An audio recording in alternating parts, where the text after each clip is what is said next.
Bigong makalipad ang grupo ni DILG Secretary Mel Senen Sarmiento at Defense Secretary Voltaire Gazmin gamit ang C-130 patungong Aurora dahil sa lakas ng hangin.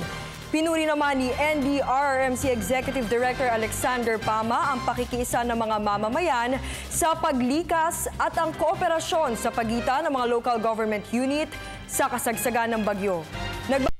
Sweden Velado.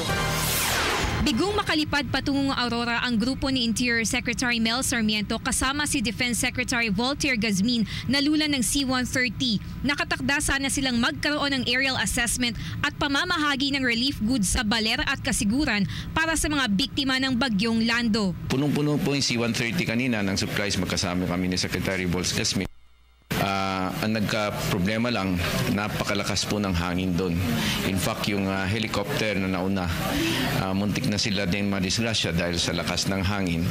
Kaya nasa eroplano na po kami, ready to take off, pero nag-advise sila doon i-abort dahil napakahirap. Gayunpaman, tiniyak ni Sarmiento na kahit hindi nila naipamahagi ang dalang relief goods, ay may nakapreposisyon at sapat pa ring relief items ang DSWD sa mga nabanggit na susubukan pa rin aniya ng kanyang grupo na magtungo sa Aurora oras na magkaroon ng magandang pagkakataong makalipad ng ligtas ang eroplano. Samantala, bagamat hindi natupad ng NDRRMC ang target nitong zero casualty, maituturing umano ani Undersecretary Alex Pama ng NDRRMC na maliit na rin ang bilang na 12 kataong nasawi sa tindi at laki ng pinsalang idinulot ng bagyong Lando. Atin, in fairness, karamihan mag-cooperate talaga. So siguro po, from where I stand, I would say na so far ito sa 12 relative sa laki ng bagyo na pati yung international community nag-alala, siguro naman masabi natin na maliit na rin ito. Patuloy na inaalam sa kasalukuyan ng NDRRMC kung saan-saan pa napunta ang tubig na ibinuhos ng bagyo bukod sa malalaking dam at mga bundok at ilog.